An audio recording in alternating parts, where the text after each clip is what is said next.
Hello again and welcome to my channel. For this tutorial I'm just going to show how to fold a hexagon into the start of the hexagon dolls that quite a few people are making, but getting a bit stuck on how to actually fold the hexagon. So I've got quite a few hexagon tutorials on my channel if you want to look. This particular one I've just done as a granny hexagon, and I've only used 2 stitches in each block, and I've worked 7 rows to get the size that I wanted for this particular doll. So to fold the hexagon, I've left the yarn at the bottom because I'm going to attach the legs straight onto this side. I've already done the other side. So all you would need to do is get the flat pieces. So if you lay the hexagon out like so, you've got a flat piece at the bottom and a flat piece up there at the top.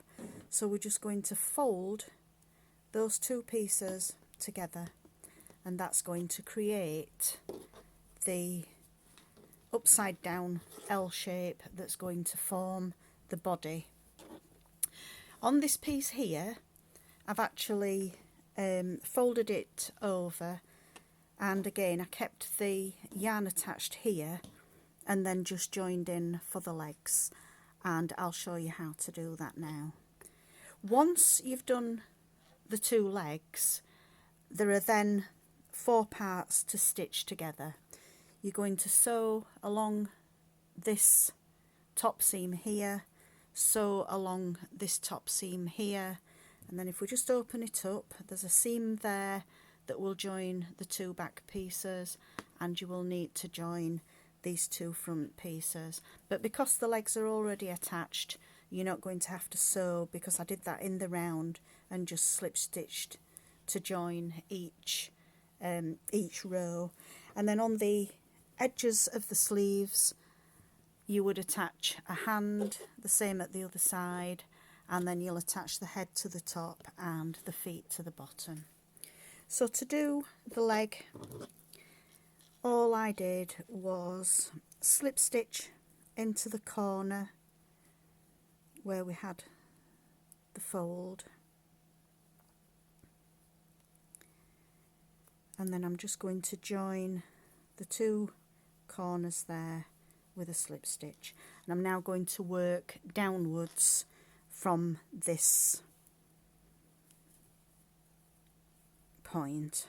So slip stitch into the next stitch there, and 3 chains, which is going to count as a double, plus another double into that same place, over into the next space, and work 2 doubles again.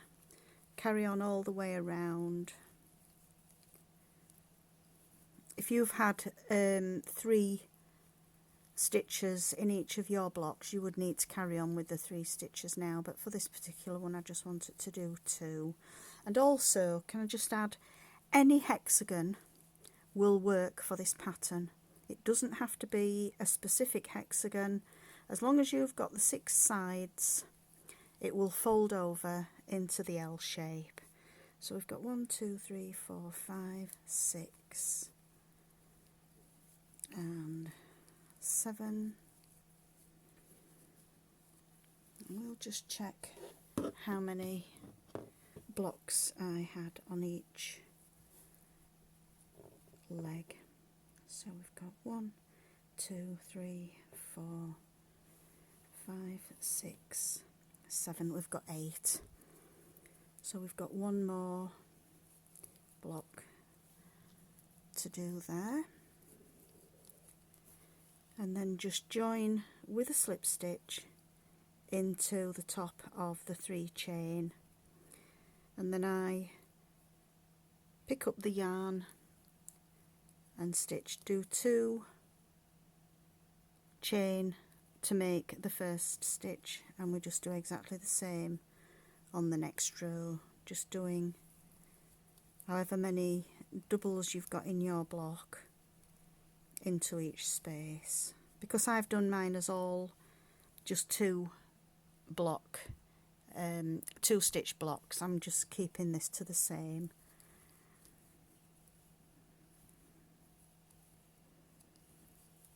If you work in the round, it just means that you won't have 2 extra seams to sew at the very end, because the legs are going to be done as a tube.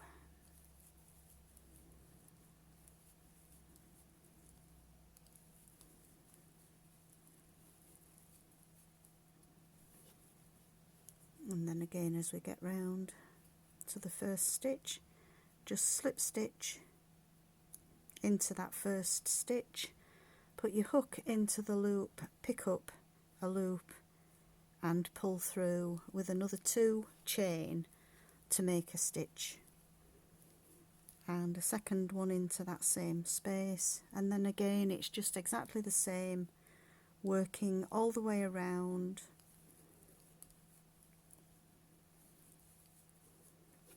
In blocks of 2 or 3, whichever you decided to do on your hexagon. And really this is all there is to it. I'll just go around to the end of this row, and you can make the legs however long you want them to be.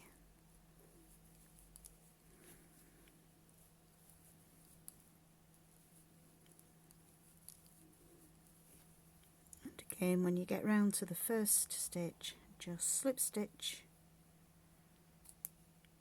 together to join. I'll just pull the loop up a little bit bigger on there. So this is one side of the hexagon doll, this is the other side of the hexagon doll. So on here we had 1, 2, 3, 4, 5, 6, 7 rows for the hexagon, and then I've done a further 1, 2, 3, 4, 5, 6, 7, another 8 rows to form the legs. I do hope you found this tutorial useful. Please subscribe to my channel, and I hope to see you again soon. Thanks for watching. Bye.